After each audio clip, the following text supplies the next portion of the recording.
क्या आपने कभी सोचा है कि परमात्मा ने मनुष्य को सोने, चांदी या लोहे से नहीं बल्कि साधारण मिट्टी से क्यों बनाया? जिस मिट्टी को लोग पैरों तले कुचल देते हैं, उसी मिट्टी को भगवान ने अपनी सबसे महान रचना का आधार बनाया। जब सृष्टि की रचना पूरी हुई, पहाड़ खड़े हो चुके थे, नदियां बह रही थीं, आकाश तारों से चमक रहा था, पशु पक्षी, वृक्ष और समुद्र सब बन चुके थे। फिर परमात्मा ने अपनी हथेलियों में गीली मिट्टी उठाई और बड़े प्रेम से मनुष्य को गढ़ा। उस मिट्टी में उन्होंने प्राण फूंके और देखते ही देखते एक जीवित आत्मा जन्म ले चुकी थी।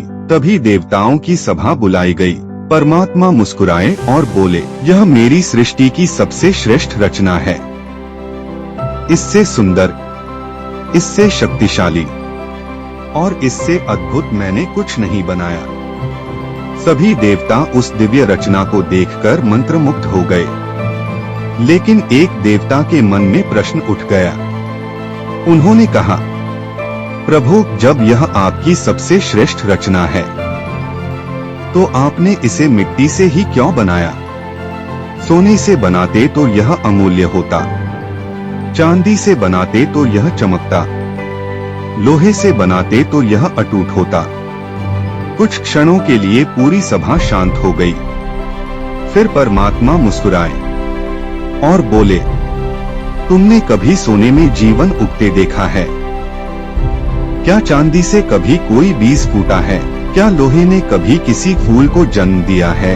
जीवन केवल मिट्टी में जन्म लेता है। बीज मिट्टी में ही टूटता है और टूटकर ही एक विशाल वृक्ष बनता है।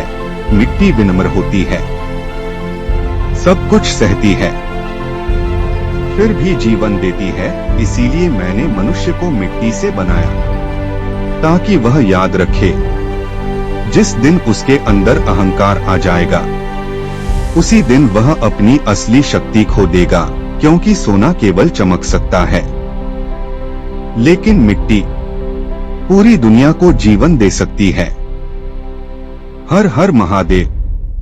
बोलो ओम नमः शिवाय।